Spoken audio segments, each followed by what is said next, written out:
Hi everyone, this is the Focus Spender, and today I'm going to be talking to you about M1 Finance, how to get started using it, what happens when you create multiple pies, and new minimums that are about to go into effect. But first, if you're new to my channel, I would love for you to subscribe. My channel is all about getting out of debt, staying out of debt, organizing your finances, and increasing your net worth. And if you'd like to follow me on social media, you can find me at Focus Spender on Facebook, Instagram, and Twitter. Now let's get started.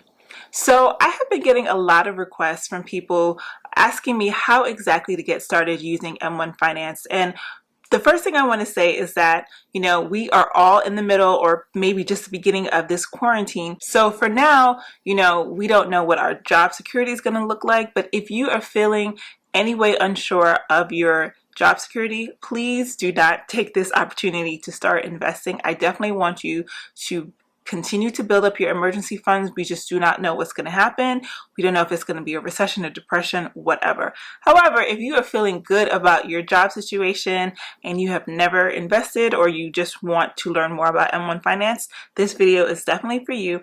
I just want to feel better about who I am telling to invest and who I'm telling to please definitely stay away. So the first thing I want to do is just jump right in to the M1 Finance screen so that you can understand how exactly to get started using it.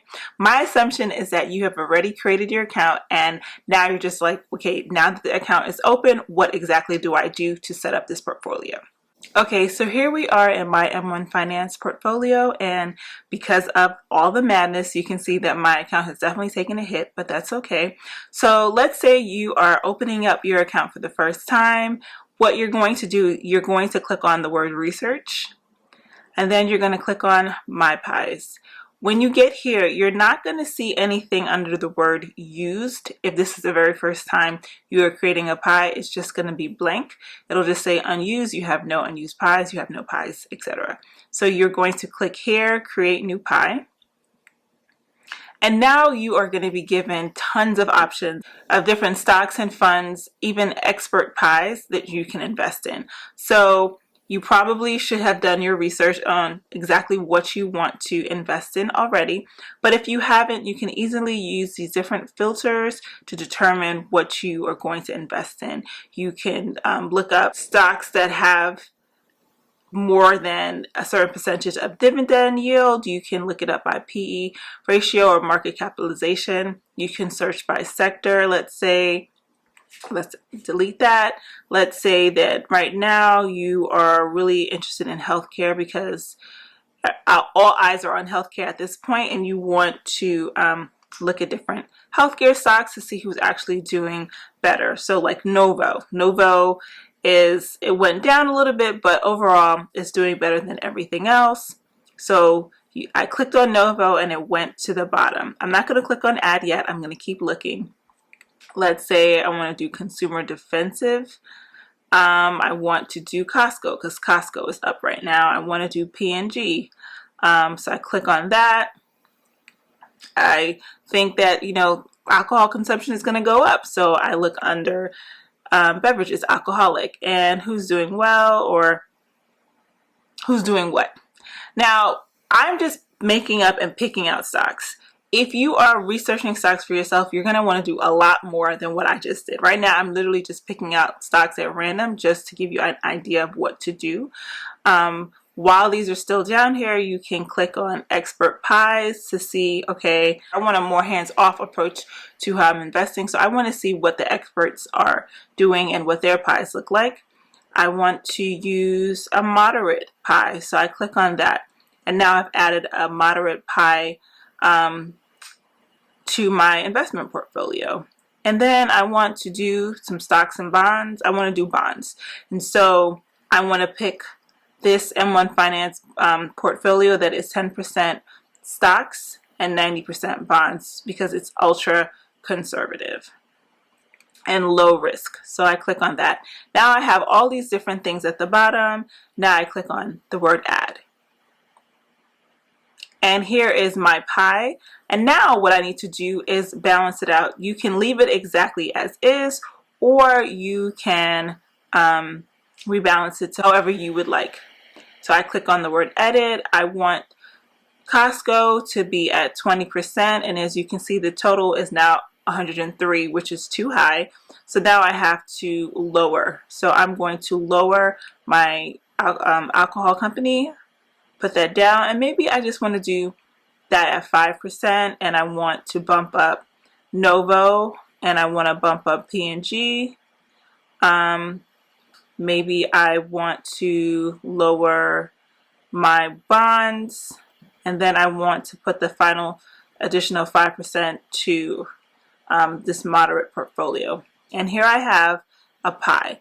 You can do whatever you want in terms of how many companies you add here or funds. You can put, I've seen people be really aggressive and put something at like 70%. And then that means this has to be 5, this can be 5, this can be 5 again, and this can be 4. And now, oops. Oh no, my math. This can be 10. And then you have your pie. Whatever you want to do, that is your pie. You can name your pie here. And I could say post-corona, because who knows. So I would click here, and now I have saved this pie. If you ever want to go back and edit the pie, you can click on edit.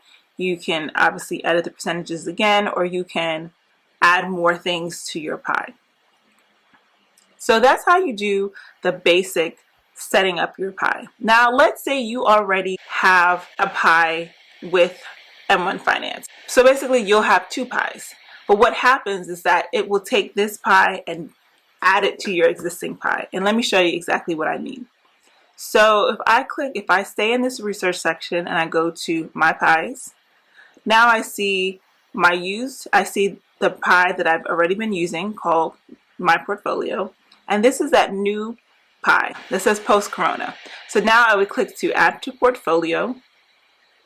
And now I see that pie that I just created here. And so I can reduce whatever I want and then add it to here. So then even smaller amounts of money are going to be added to my post-corona mini portfolio. And then if I want to save everything, I would just click I would just click save, and then there you have it. I am going to exit out because I don't want to save it just yet, because I didn't do any thinking when I created that pie. So I just wanted to show you exactly what that would look like. So the other thing that is going on with M1 Finance is that they have set some new minimum guidelines. They have changed their minimum stock buy from 1 cent to $1, meaning if you have a pie and you have tons and tons of slices, or maybe you are doing like an auto reinvest of your dividends, if that minimum stock purchase is not going to be at least $1, they will not purchase it when you go to invest. So before, it was basically, it didn't matter how small that fractional share was, they would buy it, but now it's at a minimum of $1. And the other change that they made is that the new minimum auto invest for your cash balance is going up from $10 to $25.